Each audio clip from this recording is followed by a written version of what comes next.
In this video, we're going to talk about how to lay out the small joggers pattern. So extra small and small is what we're doing here. If you're doing the medium, large, or extra large, you're going to watch a different video.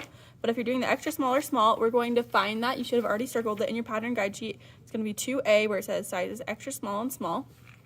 And I'll zoom in a little bit on the layout. So this is the layout right here. I added 4 and 5 on because I'm going to be using the same fabric for my leg bands and my cuff or my waistband. But if you're using a different fabric, then you don't have this drawn on and you have this layout over here circled.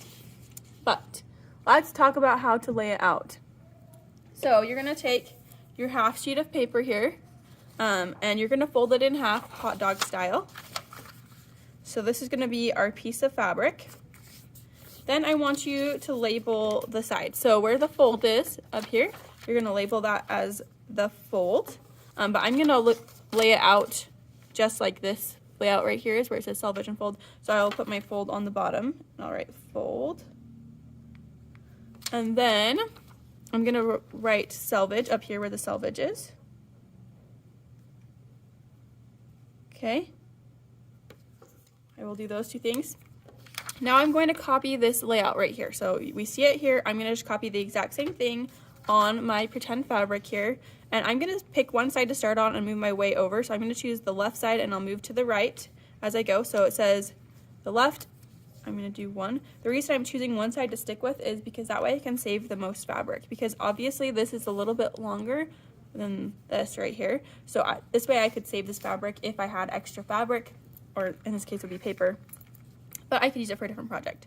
So I'll lay this out, and I want my straight of grain arrow to be roughly parallel to my selvage or my fold.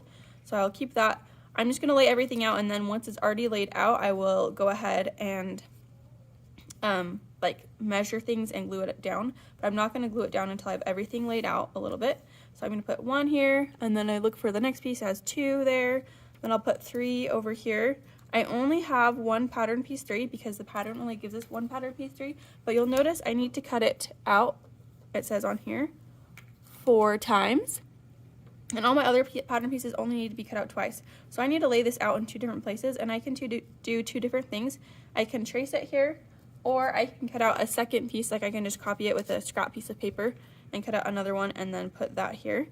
You'll notice that this is kind of gray right there. That means that it's going to be printed with the printed side down. So I put the side with 3 down so it fits better. And that's as far as this tells me to do. But remember, I have pieces 4, 5, and 6 left. Number 6 is just for the elastic, so I can put that off to the side. But 4 and 5 I still want to lay out. If you have a different fabric that you're going to be doing using for pieces 4 and 5, like you have a rib knit or just an accent piece for your waistband and your cuffs, you can draw a line here to separate and say this is going to be different fabric. Or if it's the same fabric, then you can go ahead and just lay them out. Make sure that your arrow is parallel to the selvage and the fold. So after doing this, I would go through and I would measure the distance from the selvage to the fold on one side. I'll do this kind of zoomed in for you. So I would measure, like I'll do piece 2 for you, an example. So that's about 1/2 inch from the straight of grain arrow to the fold. And then over here, I would want that to also be 1/2 inch. So I'll lay that at 1/2 inch and I'll adjust my pattern piece so that it is a 1/2 inch now. Then I would go ahead and glue this piece down, and I would go through and glue all of my layout pieces down so that the straight of grain arrow is parallel to the selvage and the fold.